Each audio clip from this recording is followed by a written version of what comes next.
Hello dear parents, welcome back to child care with Ayurveda.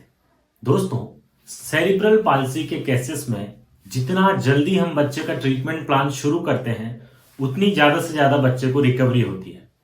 जितना early as में, जितना कम as में, जितनी जल्दी हम पता कर सकें कि बच्चे को सीपी है और जितना जल्दी हम आयुर्वेदिक ट्रीटमेंट शुरू करेंगे तो बच्चे की रिकवरी उतनी ज्यादा होती है और बच्चे में ज्यादा से ज्यादा इंप्रूवमेंट हम कर सकते हैं। तो आखिर हम कैसे पहचानेंगे कि हमारे बच्चे को सीपी है? क्योंकि जब आप पहचान पाएंगे कि बच्चे को सीपी है तभी तो आप उसका इलाज शुरू करवा सकेंगे। तो आज मैं आपको बताता हूं कि कैसे आप घर बैठकर अपने बच्चे को पहचाने कि मेरे बच्चे को सेरिब्रल पाल्सी नाम की बीमारी है या हो सकती है। तो क्या उसके लक्षण होंगे और क्या क्या चीजें होंगी वो मैं आज आपसे बात करूंगा।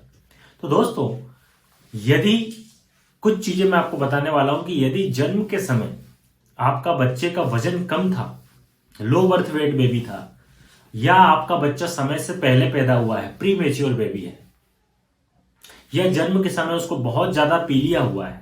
नॉर्मल पीलिया तो सबको होता है जिसे हम फिजियोलॉजिकल जॉन्डिस कहते हैं, लेकिन पीलिया बहुत ज्यादा बढ़ गया था। तो जब वो पीलिया बढ़ जाता है तो वो दिमाग को नुकसान पहुंचा देता है। या जन्म के समय आपके बच्चे को झटके आए थे, या जन्म के समय कोई भी ऐसी प्रॉब्लम हुई थी कि आपका बच्चा रोया नहीं था, थोड़ा सा लेट रोया था, या इसके अलावा कोई भी ऐसी प्रॉब्लम जन्म के समय बच्चे को हुई हो जिसके कारण आपके बच्चे को एनआईसीयू में एडमिट करना पड़ा। अगर ये सारी चीजें बच्चे के साथ हैं तो फिर आपको सचेत रहना चाहिए कि भविष्य में बच्चे को सीपी हो सकता है। फिर वहां पर हमें ज्यादा अवेयर रहना चाहिए। अब मैं आपसे बात करूंगा कि ये तो चीजें हैं जन्म के समय की बात।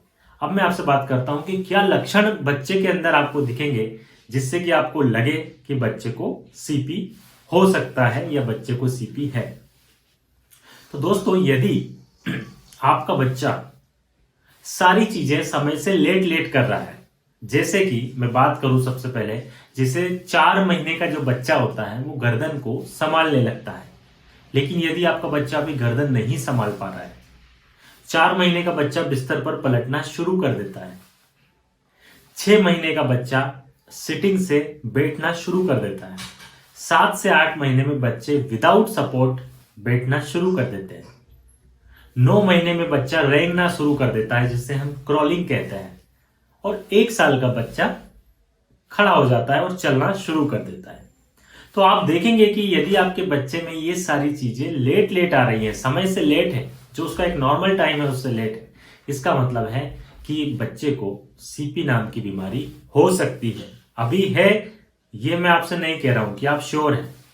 श्योरिटी कब होगी? जब आप उस बच्चे का सीटी स्कैन करा लेंगे, जब उस बच्चे की एमआरआई हो जाएगी तो कहीं उसके दिमाग में कोई डैमेज तो नहीं है, कहीं ब्रेन का कोई हिस्सा डैमेज तो नहीं हुआ है। उसके आधार पर फिर डिसाइड होगा कि बच्चे को सीपी है या नहीं है। लेकिन जो मैंने आपको चीजें बताई हैं ये सटीक चीजें हैं। यदि ऐसा सब कुछ है, जन्म के समय ऐसा कुछ है, प्लस ये लक्षण आपको दिख रहे हैं, तो आपको वहां पर सचेत होने की जरूरत है और अपने डॉक्टर को दिखाने की जरूरत है। क्यों?